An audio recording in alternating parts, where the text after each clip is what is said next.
Hello, my name is Brent Callis and I'm a wedding photographer based in Montreal, Canada. In this video, I will present you with the 5 things I wish I knew when I first started wedding photography. Trust me, the things you're gonna learn here are gonna help you save time, make more money, and to start your business on the right path.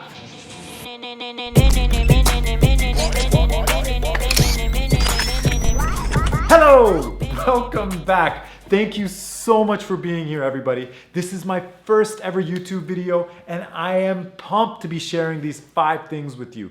I have been promising my Instagram followers for the last 3 to 5 years that I will be making YouTube videos. And finally this year, things are happening. I am making my first ever video. For years, people have been asking me the same questions. What should I charge? What should I buy as my first camera, my first lens?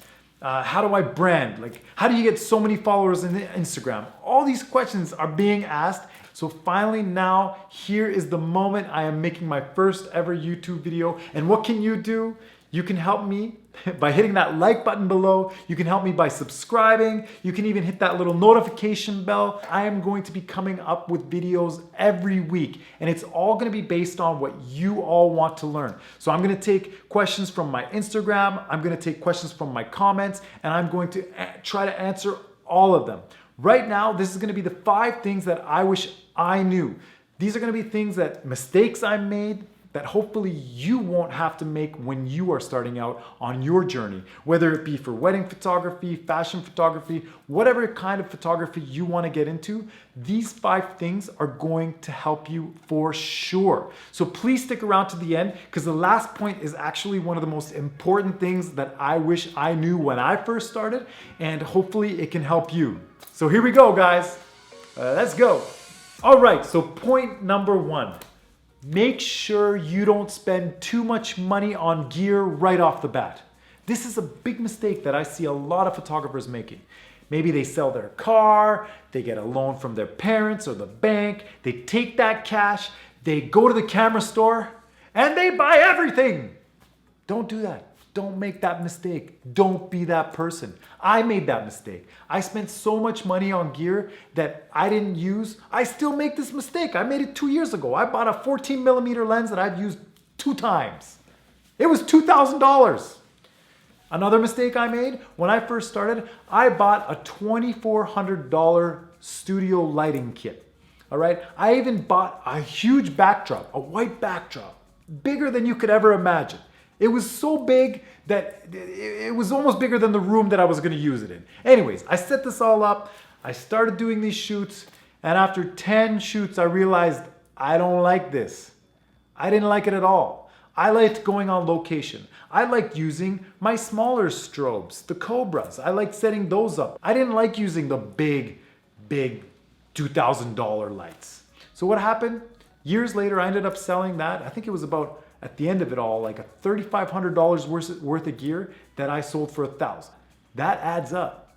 And I can assure you there's thousands of dollars along the way that I lost. So please don't make this mistake. When you first start out, buy the camera you need, maybe 1 lens or 2, and then build up from there. I will eventually be making videos on what I think is the best gear for you to use for weddings or for portrait photography, if you want to shoot outdoors, if you want to shoot indoors, and hopefully those videos can also help you make the right decisions. But what I can say right now is right before you go out to that camera store, make sure you're going to use that lens, and that lens is going to help you maybe further your career, further your artistry, and also it's going to help you make money. Good luck. All right, so point number 2. Make sure you start charging money as soon as you can. This is a business after all, and you need to feed yourself, you need to feed your family, pay for your mortgage, your rent. You need to make money. So start charging right away. I get it. When you first start, you need to expand your artistry. You need to go out, you need to offer your services to people, take photos in as many settings as you possibly can, but make sure that when people start coming to you and they start asking you to shoot things, start charging as soon as you can. Now, this is a rule that I've followed pretty much my entire career. I still, to this day, will offer my services when I want to work on a certain type of artistry, a certain type of shooting. Maybe I just bought a new camera or a new lens and I don't want to use it when I'm being paid because I don't want to make mistakes when I'm being paid. When I'm collaborating with someone and I'm doing something free, you can make more mistakes. It gives you the freedom to try things, to experiment. So I still believe that it is okay to not charge for every shoot. But when people want your services, you need to know what you are worth and figure out what you are worth as soon as you can. Why? Because when you first start, whatever you charge, you're going to be put in that category. When that person then recommends you to the next person, you're gonna still be in that category. You wanna be that person that when they recommend you, you are at a certain price point that you are worth, your value. You need to know it. And if you don't value yourself high enough and you put yourself too low, it can take a long time to get up to where you belong. The first couple years, I didn't charge as much as I should. Even today, sometimes I don't do it. But remember, charge as much as you can what you are worth from the beginning. All right, so point number 3, make sure to learn how to say no.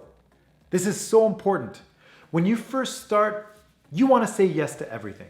And I say go ahead, do as many gigs as you can. This is gonna help you build your portfolio. It's gonna help you gain and learn very important skills. It's going to help you develop your artistry. It's gonna put your name out there. But once you realize the things you wanna be doing, that's when you need to start to learn how to say no. Why? If you start to say yes to the kind of things that you don't wanna be doing, people are going to associate you with that kind of photography and it's kind of like a snowball. You're gonna be hired for more of those kind of things. So as soon as you figure out the direction you wanna go, you wanna start heading directly for that zone by making sure that you're saying no to the right things and yes to the right things. Now, secondly, another very important thing is when you start to get popular, which is hopefully what's gonna happen after you watch all my videos and you get really good at photography. When you start to get asked to do all these different things, you're gonna start to realize that you're gonna get booked up a lot. And it feels great to get booked up. When you first start and you're in those first few years and people are asking you to do things, every email you get is so exciting. You wanna say yes to everything. So this is how I tell people. I say there's the Brent now, so the past Brent, which is me now, signing the contracts for future Brent. Now, the Brent now is really excited. Yes, so excited. I can do everything. I can do 3 weddings a weekend for 18 weekends in a row in the summer. And I sign all those contracts. Then, fast forward a year, future Brent is like, why did you book all those weddings? I'm the one who has to do this. I have to go every day. Look at what you did to me, past Brent. Stop booking so many weddings. I'm losing my mind. So yes, please. Think about the future you when you are booking. This is what I do now.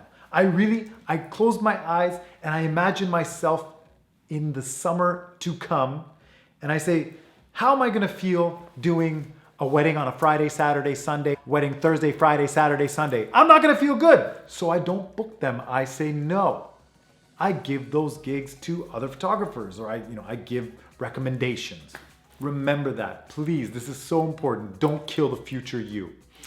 Also, when you are booking, it's really easy. You'll also notice that people want to book you far out in advance. This is especially with weddings. They'll want to book you 2 years in advance sometimes, 3 years in advance. You need to make sure that if this does happen, if you don't have your price guide ready for that year, to make sure that you're charged accordingly. There have been many times when people book me early and they get me for a great price because sometimes I don't exactly know what my prices are gonna be. And this is especially when you're first starting off. It doesn't happen as much later on, but when you're first starting off, you need to figure out, it's kind of like a price discovery. It's a discovery of what you're worth. And that price discovery takes time, right? And it can actually, within the first few years, increase dramatically, especially if you weren't charging enough at the beginning. So make sure that when you are booking in the future to remember to book what you're gonna be worth in the future and not what you're worth now. Because I can assure you, if you book something super in advance and then the future you looks back at the contract and it's like, wow, you're charging what I'm worth 5 years ago, really? This is ridiculous. But you can't do anything about it. It's business. You messed up. You didn't charge enough. So you need to still shoot that wedding the best possible way you can and then not make that mistake as you move forward. All right, so point number 4. Learn how to take pictures in any lighting situation. This is so important. This is geared especially towards the wedding photographers, but it'll help you in any photography situation. Learn how to shoot when it's dark, when it's super bright, when you have a lot of light coming into a room, or if you have to shoot in a dark basement. The way to do this is, as we said before, when you shoot for free, which isn't often, do it sometimes, but when you do it, make sure you learn as much as you can and to put yourself in situations where you're gonna be shooting in super dark lighting, or you're gonna have to shoot at high noon when the lighting is awful, when the sun is right above and it's like just the worst time. Learn how to shoot, learn how to find spots where you can pull off some beautiful shots. This is the time to do it, when you're doing the free shoot. Now, moving forward, when you're a wedding photographer, like I said, you can be shooting in any sort of light. So when you've learned in those other sessions how to do it, you're gonna be giving the best possible value to your customers. This is why you need to learn how to shoot in any kind of lighting situation. All right, everybody, this is point number 5. I am so happy you stuck around till the end. This is the point that will help you the most when you are first starting your business. If you have never ran a business before, this is very important. You need to learn the accounting and tax laws wherever you live. This is the most important thing, everybody. This is the mistake that I made when I first started and I lost a ton of cash. So this is gonna be specifically aimed at people in Canada and specifically aimed right now towards people who do not know what a sole proprietorship is, do not know what incorporating means. This is for people who are just starting out. They maybe are leaving their salary job. You know, you're just a student and you're getting into this. I just want you to know, please learn all these laws. Learn everything you can. You can go online. I'm going to try to give you guys a link below to a government website that can really help you because I'm going to try to spew out some of this stuff and I'm sure I'm going to make a million mistakes, but those will really help you word for word, and talk to an accountant. What I'm about to tell you is not financial advice. This is what has happened to me. All right, so what happened with me is that when I first started, I was making I was making a living on the side while I was a student. There's a certain threshold in Canada at which you have to start charging taxes. This is when you start charging your clients taxes and then you then pay the government those taxes. This also means that whatever you buy for your business, you can also reclaim those taxes. Now, in Canada, you can voluntarily sign up for this before you even reach that $30,000 threshold. This $30,000 threshold, by the way, has to be reached within 1 quarter or 4 consecutive quarters. Once you reach $30,000 in either 1 quarter or 4 consecutive quarters, you will have to start charging taxes. You have about 30 days to sign up to register for GST, and then depending on whatever province you're in, because every province has a different way of charging provincial sales taxes, you might also have to sign up for those provincial sales taxes. I'm not going to get deep into this because I'm going to give you guys some links below and hopefully those can help you out. But what I will say is that you have the option.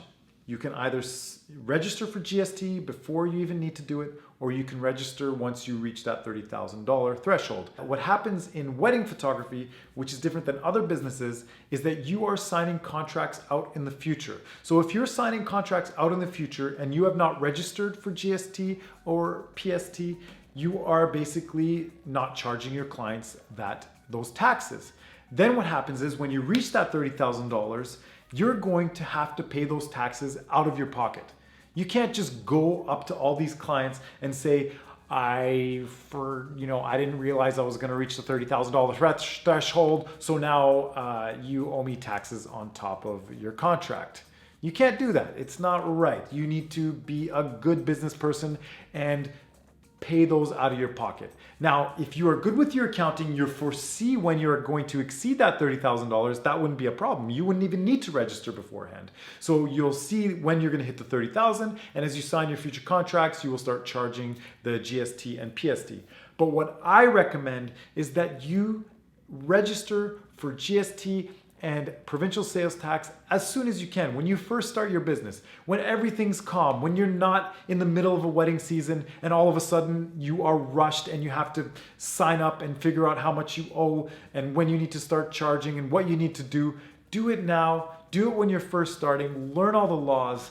Start charging as soon as you can, because then you can start writing off the taxes that you spend. So please, please, please, please learn everything you can. If there's anything that I said in this that was just completely wrong, feel free to comment below. Also, thank you again for sticking around to the end. And if you have anything you want to learn, just comment below. Send me a message on Instagram. Send me an email. Go on my website. Check out my Instagram. There's going to be a link below as well. So please, please let me know what you want to learn. And I'm going to do my best over the next few weeks, few months, few years. So stick around. This is going to be a very exciting time for me. And I hope you have a beautiful week.